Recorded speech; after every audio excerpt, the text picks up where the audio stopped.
Եթե դու խաղաղություն ես ուզում, սիրիր Տիրոջ օրենքը, որովհետև Աստծո խոսքն ասում է, որ Տիրոջ օրենքը սիրողները մեծ խաղաղության մեջ են։ Բայց դու չես կարող Տիրոջ օրենքը սիրել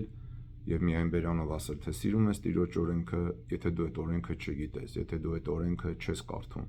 Իսկ այդ օրենքը, Տիրոջ օրենքը, հնարավոր է միայն ճանաչել Աստվածաշունչը կարդալով եւ Քրիստոսի եկեղեցու կյանքին մասնակցելով։ Ուրեմն Աստծո խոսքն ասում է, որ Տիրոջ օրենքը, ասում է, քո օրենքը սիրողները մեծ խաղաղության մեջ են եւ նրանց համար չկա գայթակղություն։ Այս ձայնագրության մեջ, սիրելի բարեկամներ, ես ձեզ կպատմեմ, թե դա ինչպես է աշխատում եւ ինչպես է աշխատել իրական պատմության մեջ։ Ողջույն ձեզ, սիրելի բարեկամներ։ Դուք տեսել եք, նկատել եք, որ աշխարհում մեր կյանքը միշտ պատերազմներով լի է։ Այ ասենք երկու երկիր պատերազմում են, հետո խաղաղության համաձայնագիր են կնքում մի քանի տարի պատերազմելուց հետո, ու մեկ էլ անցնում է մի 20 տարի, նորից էլի կռվում են իրար հետ։ Այ նայեք,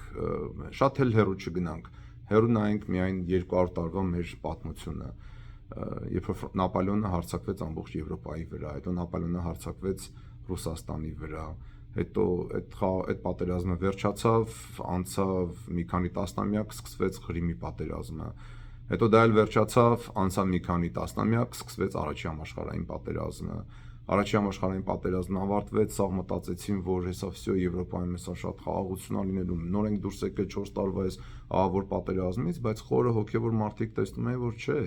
ժողովուրդը չեն ապաշխարում, ժողովուրդը Տիրոջ օրենքը չի սիրում, ժողովուրդը խաղաղություն ուզում է մեղքի համար, եւ անցավ մոտ 20 տարի Վերսալի պայմանագրից հետո եւ ահավասիկ սկսվեց երկրորդ համաշխարհային պատերազմը, ու քաղաքական առաջնորդները հեչ ի վիճակի չեն, կոմպետենտ չեն խաղաղություն բերելու այդ երկրին, օրինակի համար հիշում եք Բրիտանիայի վարչապետը Չեմբերլենը թուղթը սենց ձերից օդանավից դուրս եկավ, ասաց ես խաղաղություն եմ բերել Անգլիային, չանցավ ընդամենը մի տարի, որ պատերազմը սկսվեց, չէ, կամ մի քանի տարի չանցավ եւ պատերազմը սկսվեց Գերմանիայի հետ։ Եվ դրանից անցավ ահավասիկ Սառը պատերազմը միանգամից եկավ, Սառը պատերազմից հետո էլ հիմա տեսնում եք աշխարհում ինչա կատարվում։ Որտեղ է այդ իսկական խաղաղությունը, ուր է այդ խաղաղությունը, բա։ Աստծո խոսքն ասում է Տիրոջ օրենքը սիրողները մեծ խաղաղության մեջ են եւ նրանց համար չկա գայթակղություն։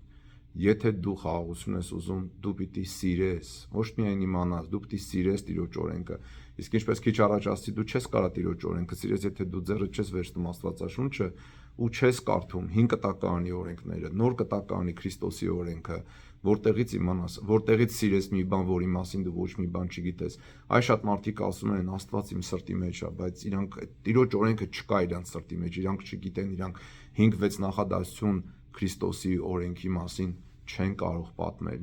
Բայց հիշեք Աստծո խոսքը 118-րդ Սաղմոսի մեջ 165-րդ համարում ասում է. Քո օրենքը սիրողները մեծ խաղաղության մեջ են եւ նրանց համար չկա գայթակղություն։ Հիմա որտեղից եկավ այդ մեծ խաղաղությունը։ Այդ ո՞նց է մեծ խաղաղության մեջ են եւ նրանց համար, ոչ թե աշխարհի համար, նրանց համար չկա գայթակղություն։ Բայց ո՞նց եղավ։ Նայեք ինչպես է այդ Սաղմոսի այդ բաժինը բացատրում օրինակի համար քրիստոնեական եկեղեցում մեծագույն սուրբերից մեկը Սուրբ Հովան Ոսկեբերանը այդ Սաղմոսի մեկնության մեջ ինքը օրինակ է բերում, ասում է, տեսեք, հիշում եք, որ Տեր Հիսուսը իր աշակերտներին ուղարկում էր քարոզելու ամբողջ աշխարհում ավետարանը, ինչ ասեց, ես ձեզ ուղարկում եմ որպես գառներ գայլերի մեջ։ Դուք պատկերացնում եք գառները գնան գայլերի մեջ եւ նրանց քարոզեն, որ եկեք սիրով լինենք, եկեք Աստծուն հավատացեք, հա։ Ինչ է ենթադրվում։ Ենթադրվում է, որ գայլերը անմիջապես կհոշոտեն այդ գառներին, չէ՞։ Բայց ոչ, գառները իրենց մեջ ունեն խաղաղության իշխանին։ Եսայի մարգարեն իր մարգարեության 9-րդ գլխի 6-րդ համարում Քրիստոսի համար ասում է նրա իշխանությունն իր ուսերին է եւ նա խաղաղության իշխանն է, Աստված հզոր։ Եթե դու քո մեջ ունես Քրիստոսի օրենքը, եթե դու քո մեջ ունես Քրիստոսին, դու խաղաղություն կունենաս, դու մեծ խաղաղություն կունենաս։ Խաղաղությունը երկու երկրների հաշտության պայմանագիրը չի, խաղաղությունը մի հատ թուղթ չի, խաղաղությունը Քրիստոսն է։ Եթե դու ունես Քրիստոսին,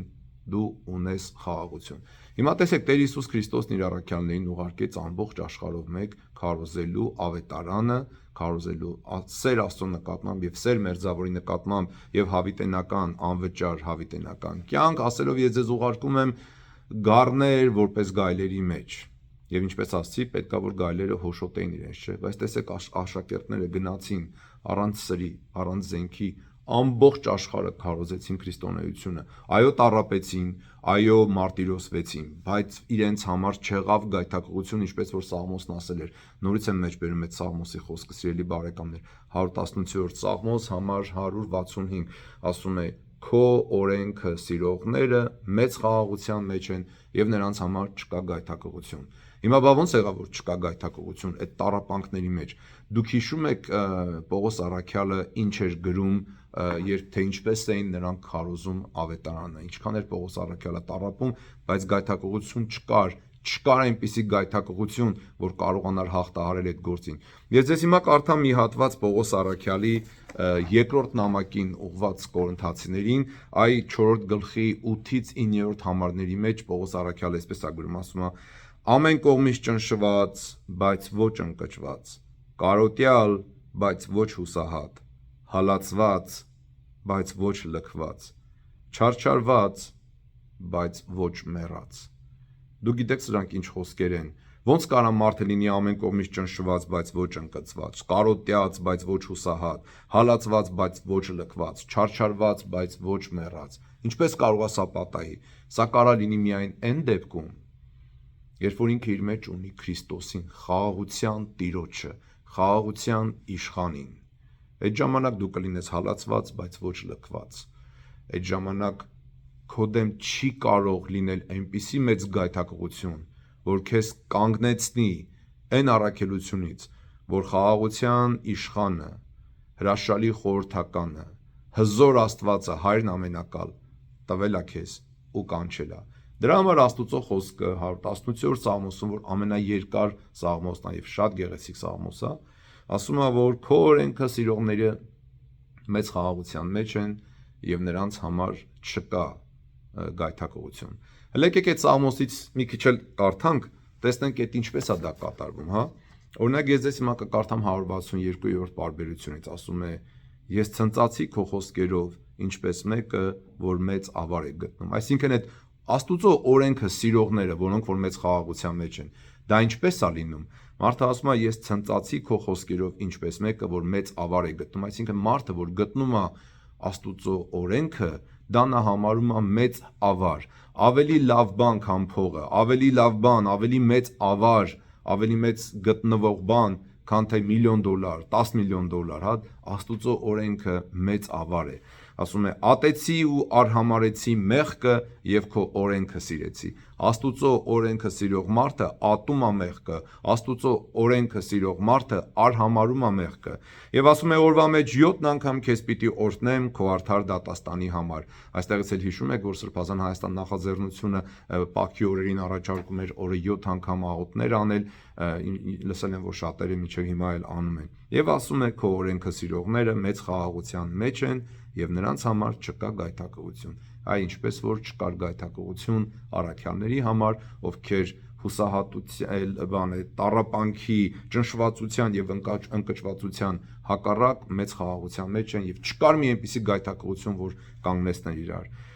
Եվ Դավիթ մարգարեն այդ նույն Սաղմոսի մեջ շարունակում ասելով. Սպասեցի քո փրկությանը, Տեր, եւ քո պատվիրանները սիրեցի, հոգիս պահեց քո վկայությունները, եւ ես շատ սիրեցի դրանք, հետևեցի քո պատվիրաններին եւ վկայություններին, քանզի իմ բոլոր ուղիներն առջևդ են։ Տեսնում եք, սիրելի բարեկամներ, ինչպես է լինում, երբ որ մարդը սիրում է Աստուծո օրենքը, դա մեծ ավար է,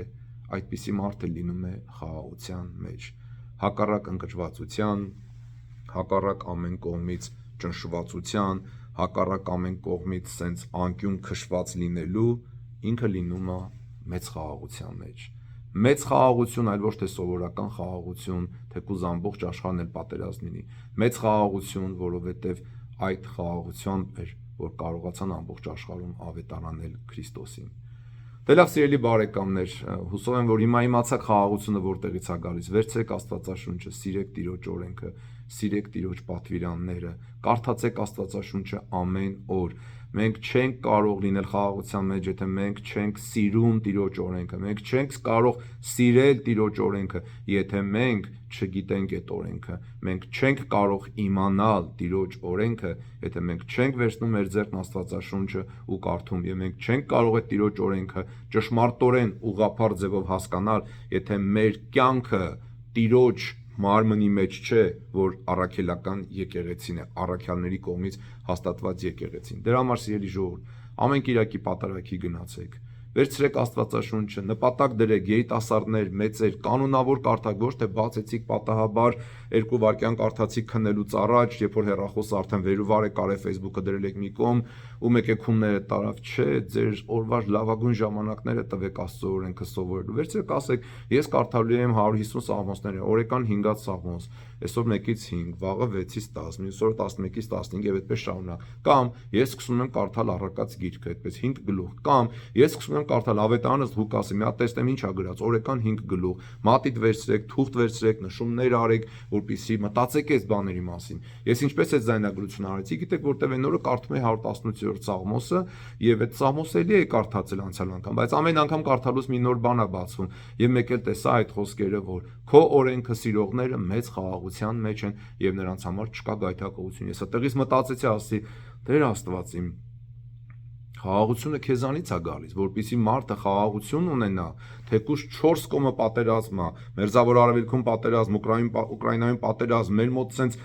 ոչ պատերազմ, ոչ խաղաղություն վիճակ, բայց ասում է քո օրենքը սիրողները մեծ խաղաղության մեջ են, որտեղ մարդիկ ձգտում են խաղաղություն ունենալ առանց Քրիստոսի, երկու երկրներ գալիս են հաշտության պայմանագիր են կնքում, որպեսզի գնան ու շարունակեն իրենց մեղավոր կյանքը, սկսեն մեղք գործել, սկսեն դավաճանել, աբորտներով սպանել իրենց կնիկներ, իրենց երեխաներին, չգիտեմ, դավաճանել իրենց կանանց կամ ամուսիններին, մեղքով ապրել ամբողջ օրը, ում է պետք է տենց խաղաղությունը, Աստծուն տենց խաղաղություն պետք չի, դրա համար այդ մեղավոր կյանքը նորից մի քանի տարիներ անց բերում է նոր պատերազմի,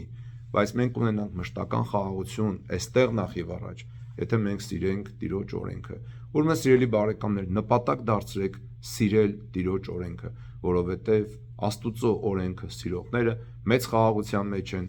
մեծ խաղաղության մեջ, ոչ թե փոքր կամ սովորական,